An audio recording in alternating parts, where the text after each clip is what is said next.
How religions control people, what they won't tell you. Imagine, if you will, dear viewer, a grand cosmic carnival where religions set up their booths, hawking salvation like cotton candy. It's sweet, sticky, and oh so tempting. Each faith has its own Ferris wheel of fate, its haunted house of hellfire, and its merry-go-round of moral mandates. But behind the carnival's velvet curtain, the question lingers. Are we the puppeteers, or are we just the puppets? How do these ancient religions keep billions of believers in line? And what do the skeptical philosophers have to say about these rigged carnival games? Why watch this video? Well, because you'll finally understand why religion sticks around. Spoiler, it's not just about the free wine and bread at communion. You'll learn how religion hijacks your brain's panic button and whether that's a bug or a feature. You'll discover why letting go and letting God might just be the ultimate stress hack. Now, whether you're a devout or a doubtful, you'll see belief systems through both ancient and modern lenses with no altar required. Note that laughs are included because who said that learning about hellfire can't be fun? In summary, my friend, we'll take a rollicking romp through the divine dance of control and the thinkers who dare to call it a con. Warning, this video may contain traces of pretentious vocabulary, meandering metaphors, and intentional alliteration. Moreover, this voiceover is high on mispronunciations, plus low on elocution and execution. Also, if you're ultra-religious, then this video may offend your delicate sensibilities, so you may want to move on now. Part 1, Heavenly Handbook, How Religions Control the Flock. Religions, like masterful shepherds, have spent millennia perfecting the art of hurting human hearts and minds. They don't just lay down palms and whisper sweet psalms. They wield a toolbox of tricks slicker than a televangelist's grin.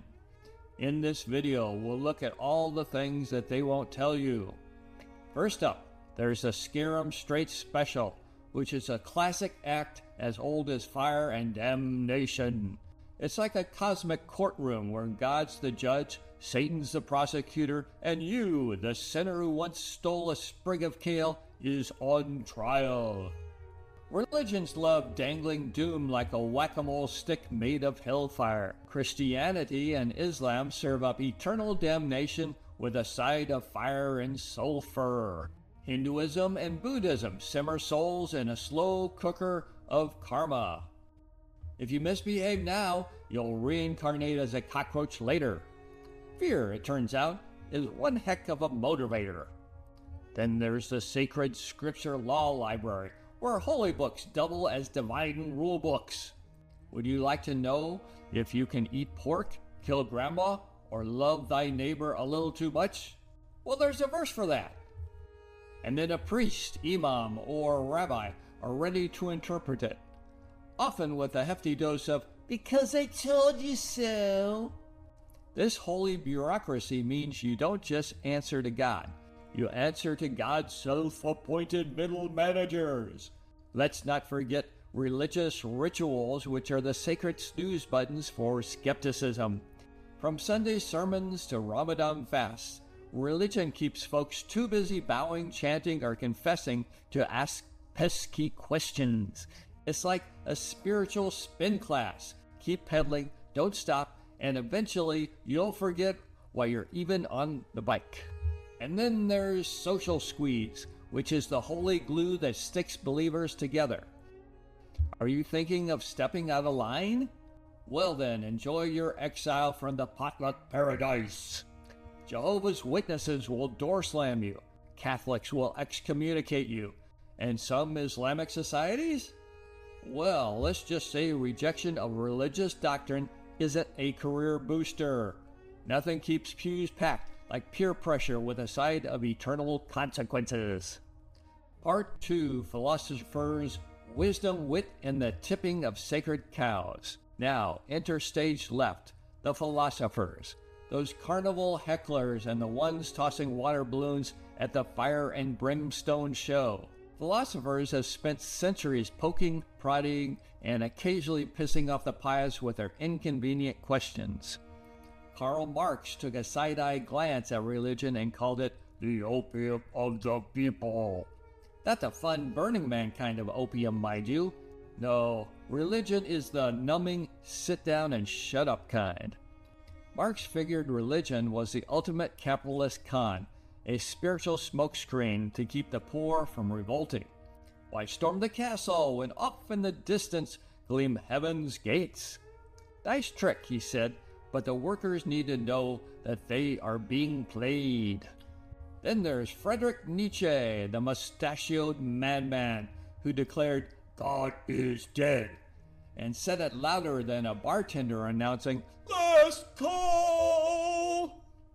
Nietzsche saw Christianity as slave morality, saying it was a weak-minded mutiny against human greatness. All that turn the other cheek business? Well, that's just a recipe for creating a world full of wimps, he argued. Religion, to him, was a crutch, and he'd rather see humans sprint on achy legs, even if it meant stumbling along the way. Meanwhile, Bertrand Russell, the twinkle-eyed troublemaker, treated religion like a bad math equation. Religion, he said, was full of holes, and it would be better if it just dissolved altogether. He said faith is fear wearing a fancy hat and a way of keeping folks from thinking too hard. Why wrestle with uncertainty when you can just kneel down and call it wisdom? And then if not all philosophers were full-on faith flatliners. John Locke in the Enlightenment said people should believe what they want. Just don't let priests and pastors play puppet masters. And sociologist Max Weber said religion could grease the wheels of society. But he also warned that it could also put the brakes on progress faster than a police spike strip.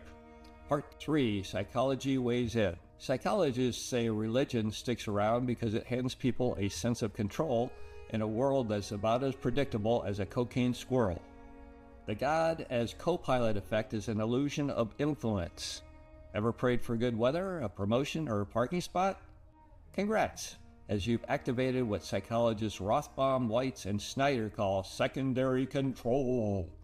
Since humans hate feelings of helplessness, religion offers a deal. You can't control life, but you can ask El Jefe for help. Studies show that prayer and rituals reduce stress because they fool the brain into thinking, hey, at least I'm doing something.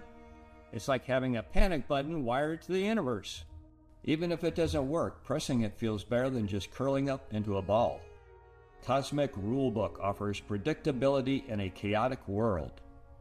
Religions love rules such as don't eat this, pray at this time, wear this, avoid that. Psychologist Aaron C.K., no relation to Louis C.K., calls this compensatory control. When life feels random from diseases, disasters, and bad bumble dates, religion slaps a divine plan label onto the chaos. Think of it like spiritual GPS. Suffering is a test.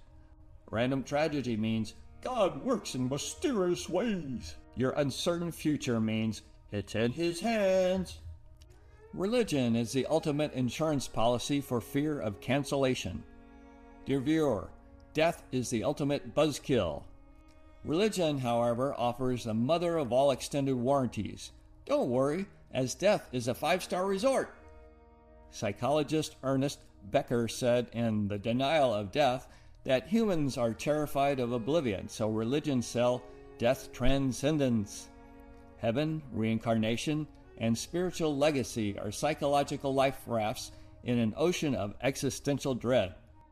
Studies from Koenig and Harding show religious people fear death less, on average, than atheists. Who's scared of oblivion when you've got a VIP pass to paradise? I've got 2 tickets to paradise. The holy huddle is group security. Religion isn't just a solo spa day for the soul, it's a social survival kit.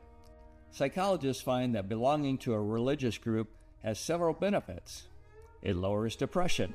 Your church friends won't ghost you or else they'll get eternal damnation. Religious groups boost resilience. When life sucker punches you, the congregation brings casseroles and prayer. These groups even lengthen life expectancy. Social support equals less stress equals a healthier body. The karma's gonna get 'em idea is comforting. Ever stewed because a jerk got rich while you struggled? Religion hands you an imaginary gavel of justice. It promises that they'll burn in hell, a la Christianity and Islam. It also promises that they'll reincarnate as a toad, a la Hinduism and Buddhism. I really do like saying Allah. Or is it Allah? Now that belief that the world is a just place keeps rage in check. If the universe eventually balances the scales, you can stop obsessing over revenge and go back to binge watching HBO Max. What's the catch? Psychologists say that religion's comfort comes with some fine print. Illusion of control can backfire, such as refusing medicine because God will heal me. Guilt and anxiety can come along for the ride. Thanks, fire and brimstone sermons. Tribalism can turn toxic, such as us versus them holy wars. But overall, how does it shake out?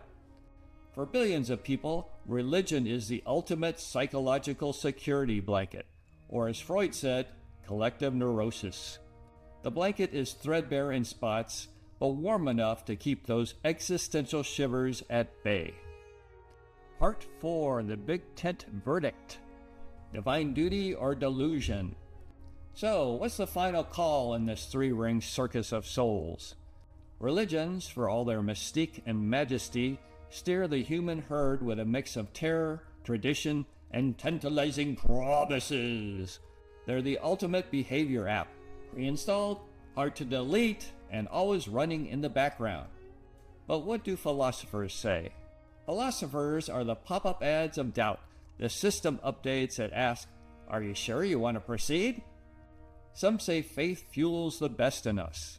Others say faith is just psychological gasoline which is effective but prone to explosions. In the end, whether you're a devout disciple or a skeptical showgoer, one thing is clear. The carnival isn't closing anytime soon. The rides keep spinning, the sermons keep soaring, and the philosophers keep heckling from the cheap seats. And maybe, just maybe, that's how it should be. After all, what's a carnival without a few barkers, a few truce, and a whole lot of cotton candy?